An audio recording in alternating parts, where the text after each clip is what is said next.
अजीत भाई साहब, मैं आपसे अब थोड़ा स्पेसिफिक्स पे आ जा रहा हूँ। दो चीजें मैं कहूंगा। एक तो सतपाल मलिक पे जो छापा सुबह जिस तरह से डाला गया है, ये डेस्परेशन दिखा रहा है सरकार का, इसमें और कुछ नहीं है। मतलब जिसमें सीबीआई कांड में जिस 300 करोड़ की पेशकश राम माधव जी की तरफ से हुई थी, उनसे पूछताछ नहीं है और सतपाल मलिक के घर पे छापा है। खैर, मैं एक और चीज स्पेसिफिक ये पूछ रहा हूं कि ये अखिलेश यादव जी ने, भाई मैं भी उनका क्रिटिक था, मैं सार्वजनिक रूप से झूठ नहीं बोलूंगा, मुझे लगता था देरी कर रहे हैं, क्या है भैया। लेकिन अब मुझे लगता है कि अखिलेश यादव ने जो किया उसके बिना कांग्रेस की शायद नींद इतनी जल्दी टूटती नहीं।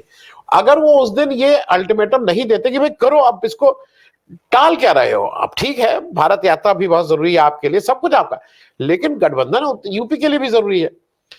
तो एक तरह से अखिलेश यादव का जो प्रेशर टैक्टिक्स थी वो काम में आ गई। और क्योंकि मैं ग्राउंड पे चेंज देख रहा हूं, मैं दर्शकों के साथ, इसलिए क्योंकि अजय जी भी उत्तर प्रदेश के हैं, मैं जब इनके पास आऊंगा तो कांग्रेस लिस्ट की भी बात करूंगा, लेकिन मैं कुछ लिस्ट के नाम बता दूं। 31 नाम आए हैं अजीत भाई। मैं यूपी का दिखा दूं। संभल, शफीकुर रहमान बर्क चचा जो हैं, वो इस समय आईसीयू में है, लेकिन वो आईसीयू में रहें और चाहे वो बाहर रहें, उनको हरा पाना थोड़ा मुश्किल है। अक्षय यादव बिल्कुल एडवांटेज, वो मैनपुरी डिंपल यादव, बदायूं शिवपाल यादव, अकबरपुर राजा रामपाल, अंबेडकर नगर लालजी वर्मा, बस्ती रामप्रसाद चौधरी, मुजफ्फरनगर हरेंद्र मलिक, मोल, मतलब ये मैं उन सीटों की बात कर रहा हूं जिन सीटों पे एडवांटेज सपा है। ये 31 सीटों में मैं डिटेल नहीं, क्योंकि समय नहीं है, कम से कम 16 सीटों पे मैं अभी अगर कोई सामने बैठे, एडवांटेज समाजवादी पार्टी। कल इस गठबंधन की बात आते ही चीजें चेंज हुई हैं। और एक मेरे दर्शक भी कह रहे हैं, मुझे लग रहा है तेजस्वी यादव का जो इस समय मामला बिहार में चल रहा है, उसको मीडिया जगह नहीं दे रहा है, लेकिन ऐसा माना जा रहा है कि वहां पे शायद जो आरजेडी और मतलब आरजेडी के नेतृत्व में जो महागठबंधन का मामला है, उसको लोग सीरियसली ले रहे हैं। अजीत भाई साहब। आनंद आनंद भाई साहब, पिछले हफ्ते आप मुझसे पूछे होते तो मतलब पूरा सिचुएशन ही अलग था ना। स्वामी जी प्रसाद जी। मौर्य, पल्लवी पटेल, क्या कहते हैं, सलीम शेरवानी, सारे रिवोल्ट कर रहे थे अखिलेश यादव के खिलाफ कि भाई राज्यसभा में आप जो है ये कहा, आपने तो नहीं माना कि आप जया बच्चन को ले आए, उसके बाद रंजन जी को ले आए, तो पूरा पिक्चर ही दूसरा लग रहा था। इधर कांग्रेस में कमलनाथ टूट रहे थे, उधर महाराष्ट्र में 2-3 लोग टूट रहे थे। मतलब लग रहा था कि इंडिया गठबंधन बिल्कुल ब्रेकेज के कगार पे है। और अब जो है एक साथ 3 चीज हुआ। पहला, ये किसान मूवमेंट, मेरे अनुसार ग्राउंड से इतना ऑक्सीजन मतलब ऐसा मिला है इंडिया अलायंस को, स्पेशली जब से राहुल गांधी ने कह दिया कि भाई हम तो एमएसपी को कानून बनाएंगे। इसका जो है फार रीचिंग इम्प्लीकेशंस है मेरे अनुसार। एक किसान का मौत हो गया है, आपको मालूम है। इस पर ये जो है ये इश्यू दोबारा फ्लेयर अप करेगा और मोदी सरकार यदि एमएसपी स्वामीनाथन फॉर्मूला में नहीं लाए तो वही हाल होगा जो पिछले 13 महीना के बाद तीनों काले कानून वापस लाने पड़े थे, वो होगा। और उसका असर पूरे उत्तर प्रदेश में होगा कि नहीं वो तो आप बताएंगे आनंद भाई, बट वेस्टर्न यूपी में तो भयानक रूप से होगा। इनफैक्ट मुझे तो लगता है अभी जयंत चौधरी रो रहे होंगे कि वो उस तरफ कूदक गए, क्योंकि उनके लिए ये बहुत बड़ा, माने एक तरह से कहिए कि ऑक्सीजन होता। जाट लीडरशिप और अपने आप को वो किसान नेता कहते हैं, तो वो जो कूद के चले गए नीतीश कुमार की तरफ पलटू राम बन के, वो बहुत ही गरफायदा उनको हुआ। तो एक तो ये, दूसरा कि ये मंडल जो है उसको अभी तक इंडिया अलायंस और स्पेशली कांग्रेस उसको जो है एक तरह से हाईलाइट कर रही है। और ये दोनों मिलके, मंडल और किसान आंदोलन, मुझे लगता है मंदिर और आर्टिकल 370 के एजेंडा को सीधे गायब कर दिया है। मतलब हमको तो ये आश्चर्य लगता है कि गोदी मीडिया भी खोलिए तो सारे डिबेट कर रहे हैं कि भाई ये एमएसपी जो है ये C2 फॉर्मूला से होना चाहिए कि A2+FL, तो मुझे बड़ा खुशी होता है कि पूरा आइडियोलॉजी शिफ्ट कर गया एक के हफ्ता में पूरा। तो ये जो है ना, ये और आपने जो कहा, ये एसपी कांग्रेस का एक साथ आना, याद है ना पिछले चुनाव में यूपी को ये साथ पसंद है, राहुल और अखिलेश घूम रहे थे, मैं भी उस समय एक्टिव रिपोर्टर था, तो मुझे याद है कि मैं मतलब कई जगह गया, बट सबसे अच्छा मुझे लगा था कि उनका जो रोड शो हुआ था आगरा में, तो मैं पैदल पूरे रोड शो को कवर किया था। और उस समय जो मैंने बात किया था, बिकॉज आगरा में आपको पता है कि माइनॉरिटीज अकलियत का काफी मतलब टाउन एरिया में काफी उनका प्रेजेंस है। याद है जब मैंने बात किया था, इनफैक्ट इतना ज्यादा है कि कुछ इलाके में अकलियत ही बुलाते हैं अपने एरिया को कि अरे ये तो छोटा लाहौर है, तो ये तो छोटा फलना कराची है। तो मैं उसमें घुस घुस के बात किया था। इतना खुशी मैंने आज तक यूपी में नहीं देखा था। अनफॉर्चुनेटली वो जो है उस तरह से रंग नहीं लाया, बट आज जो है, आज तो 1-to-1 फाइट का कॉल है ना। ये जो अलायंस है, ये इंडिया अलायंस, ये पिछड़ा यूपीए नहीं है। तो अब मेरा ये एक ही मानना है कि यदि साथ साथ इसी कैंप में मायावती भी आ जाती, बिकॉज देखिए मैंने जो उत्तर प्रदेश को थोड़ा स्टडी किया है, तो उसमें एक पेक्यूलियरिटी क्या है कि यदि लोकसभा या विधानसभा यूनिट तक आप जाएं, तो कुछ एरियाज में यादव का पॉपुलेशन है और मुसलमान का, और कुछ एरिया में जहां यादव बाहुबल्य नहीं है, वहां पे दलित और मुस्लिम कॉम्बिनेशन जो है वो बहुत ही परफेक्ट कॉम्बिनेशन होता है बाकी ओबीसी को लेकर।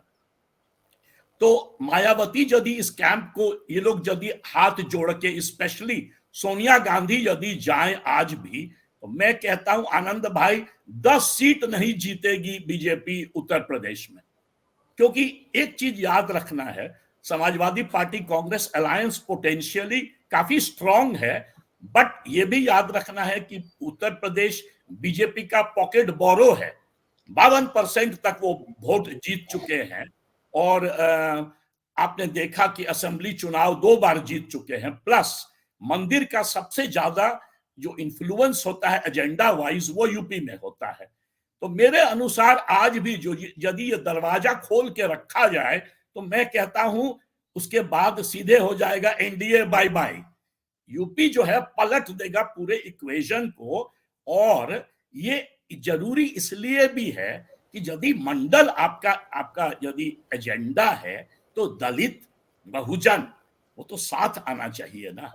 तो और दूसरी बात यह है कि जब मायावती हारती भी हैं, तो 13% वोट फिर भी वो ले लेती हैं। तो ये बहुत जरूरी है, और मेरे अनुसार ये काम सोनिया जी कर सकती हैं। आज भी मायावती और सोनिया में जो क्लोजनेस है, मैंने पास्ट में भी देखा है, जो भी कारण हो, ये ईडी वगैरह, आजकल तो ये हाल है कि कौन मतलब आपको नोबेल प्राइज मिल जाएगा यदि आप पर ईडी रेड नहीं है। करीब करीब सब पर ईडी रेड पड़ रहा है। तो बढ़ाना चाहिए। मैं कहूंगा मोर इंपॉर्टेंट है कि इस पर कोशिश करना चाहिए। अखिलेश यदि जाके मायावती जी के पास जाएं और कहें कि भाई बुआ भतीजा, तो अलायंस आप ही ने किया था मेरे साथ, मैं ताज होटल में था उस दिन जिस दिन ये बुआ भतीजा अलायंस हुआ था पास्ट में, और उस दिन भी मैंने देखा था, मतलब ताज होटल ने मैंने कभी 5000 जर्नलिस्ट नहीं देखा, पहली बार देखा था उस दिन लखनऊ में।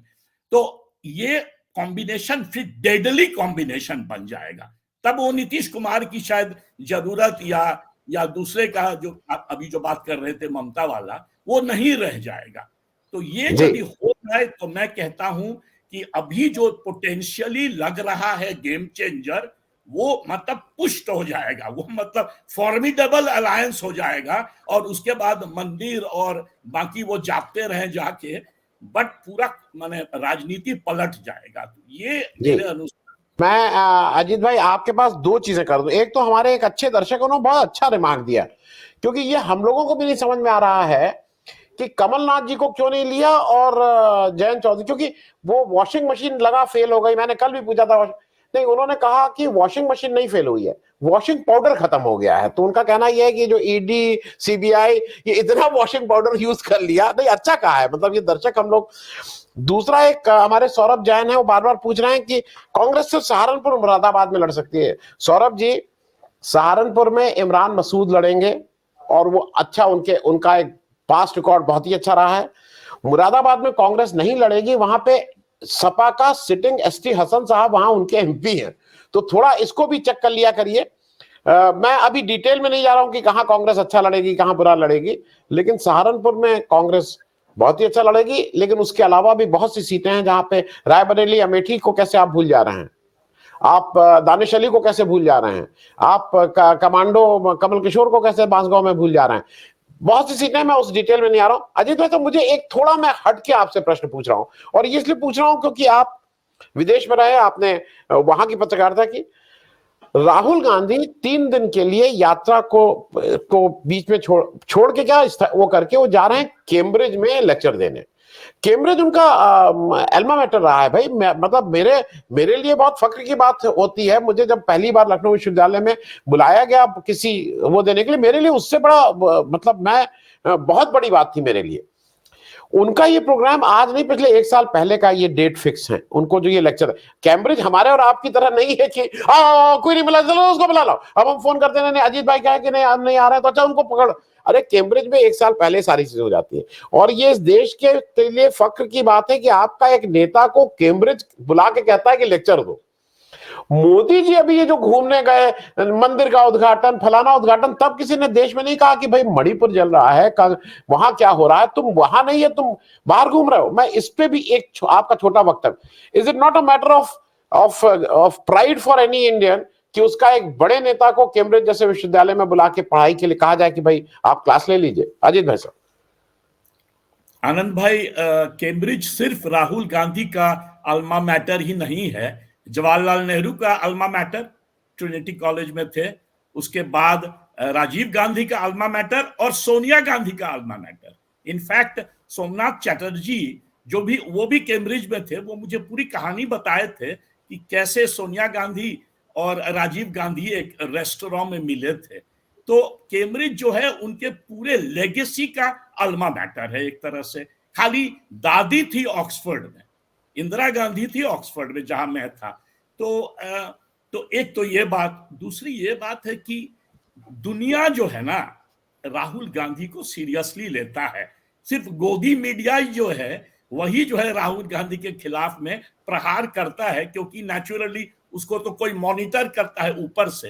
पर आप देख लीजिए एक लाइन से, जब पिछले साल जब राहुल गांधी किए थे तो स्टार्ट किए थे स्टैनफोर्ड से, फिर बर्कली, उसके बाद ईस्ट कोस्ट में आए तो वॉशिंगटन, न्यूयॉर्क, और उसके बाद अभी कैम्ब्रिज। तो ये शो करता है कि जितने टॉप एलीट यूनिवर्सिटीज हैं, इनफैक्ट मैं भूल गया सेंटा क्लारा भी था उसमें से एक, तो जितने टॉप एलीट यूनिवर्सिटीज हैं दुनिया में, वो जब देखता है राहुल गांधी को, जब राहुल गांधी बोलते हैं, एक तो वहां पर अंग्रेजी का ऑडियंस होता है, तो राहुल गांधी की अंग्रेजी बहुत ही अच्छी है, उनके हिंदी से ज्यादा अच्छी है आज भी। तो एक तो वो, दूसरा एक ग्लोबल ऑडियंस उनको सुनता है। आप कैम्ब्रिज में जब लेक्चर देते हैं तो सिर्फ कैम्ब्रिज में ही नहीं देते हैं, पूरा दुनिया आपको सुनेगा। तो इसका बड़ा इंपॉर्टेंस है। और ये जो ऑल्टरनेटिव एजेंडा राहुल गांधी ने जो अभी खड़ा किया भारत जोड़ो यात्रा में पहले और भारत जोड़ो न्याय यात्रा, और साथ ही साथ ये बताइए आनंद जी, आप शायद मेरे से राजनीति ज्यादा जानते हैं भारत का, भारत के इतिहास में यदि नेशनल मूवमेंट को हटा दिया जाए, महात्मा गांधी, नेहरू वगैरह तो रोज पैदल चलते थे 100 मील, उसको यदि हटा दिया जाए तो चंद्रशेखर जी भी इस तरह से राहुल गांधी के तरह number of miles south to north और उसके बाद ईस्ट टू वेस्ट, ऐसा तो यात्रा मुझे याद नहीं है कि भारत में किसी ने आज तक किया हो। और जब सारा मीडिया आपको इग्नोर कर रहा है, मतलब आई मीन नेशनल मीडिया या गोदी मीडिया जिसको हम लोग कहते हैं, वो जब इग्नोर कर रहा है तो कैम्ब्रिज आप पर ध्यान दे रहा है, बर्कली दे रहा है ध्यान, स्टैनफोर्ड दे रहा है ध्यान। तो ये जो है ना, ये बहुत बड़ा प्राइड है। उनको एक तो रिस्पाइट भी मिलेगा, क्योंकि एक साथ जो है जब से भारत जोड़ो न्याय यात्रा स्टार्ट किए थे तो कुछ रेजिग्नेशंस को लेकर कांग्रेस पार्टी में, या मान लीजिए नीतीश कुमार इधर से उधर चले गए, तो एक तरह का टेंशन आ गया था। कुछ लोग ज्ञानी जो बहुत हैं, जो एस्ट्रोलॉजी करते हैं, कहते थे अरे भाई राहुल जी का तो ये सारा यात्रा ही फेल है, भारत जोड़ो न्याय यात्रा। तो उससे जो है एक रेस्पाइट भी मिलेगा इस टेंशन से। और ये लंबी लड़ाई है, मार्च के अंत तक करीब करीब जाके ये मुंबई पहुंचेंगे, और साथ ही साथ ये जाके बीच बीच में वो फार्मर्स मूवमेंट पर भी जाके बात करते हैं, फार्मर लीडर से भी बात करते हैं, स्टूडेंट से भी बात करते हैं, कोई लड़की जो है उससे भी, बच्ची से भी बात करते हैं। ये जो इनका एक कॉम्प्रिहेंसिव ह्यूमन राइट्स अप्रोच आप कह सकते हैं, ह्यूमन राइट्स अप्रोच बहुत कम लीडर्स भारत में लिया है। राहुल गांधी का जो अप्रोच है ना, बिल्कुल ग्राउंड से ऊपर, और उसके बाद human rights approach, individual rights, collective group rights, ये सब का जो इसको जो जोड़े है ना न्याय के साथ, और वही न्याय जो मैंने आपको पिछले बार कहा था कि जॉन रॉल्स की किताब है थियोरी ऑफ जस्टिस, तो उस पे जो है न्याय का इंपॉर्टेंस होता है कि न्याय जो है, justice is the hallmark of democracy. यदि डेमोक्रेसी है तभी जस्टिस होगा। मोनार्की और अपने यहाँ जो सो कॉल्ड मोनार्की चल रहा है उसमें तो जस्टिस गायब हो जाता है। तो ये बड़ा ही अच्छा कॉन्सेप्ट उन्होंने लिया न्याय का, और साथ ही साथ उसको कॉन्क्रीट शेप दिया है वाया अब जो है फार्मर्स का, उसके बाद मंडल को लेके, और साथ ही साथ ह्यूमन राइट्स के एंगल से। स्टार्ट कहां से हुआ? तो मणिपुर से। वहां जो जिस तरह का किलिंग हुआ पूरा दुनिया ने नोटिस किया था, तो उसको जोड़ना ये बड़ा ही, मैं तो कहूंगा माना very ambitious and statesman like.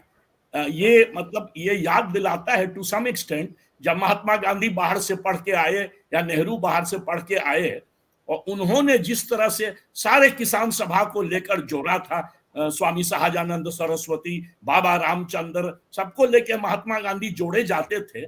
मुझे तो एकदम वही स्टाइल लगता है राहुल गांधी का, सारे स्लोगन्स उसी जमाने के स्वराज के। तो ये जो है ना, ये बहुत ही अच्छा ऑल्टरनेटिव नैरेटिव बनाता है टू दिस हिंदुत्व, जो बड़ा ही ऑप्रेसिव हो गया है। हम लोग अभी, हम ऑडियंस में मैं देख रहा हूं, तो मुझे तो लगता है कि हम लोग सबको नॉलेज है हिंदुइज्म का ज्यादा कंपेयर टू कोई हिंदुत्व नेता, बट किस तरह से स्टाइफल कर दिया है, मैंने डेथ कर दिया है हिंदू फिलॉसफी का ये हिंदुत्व।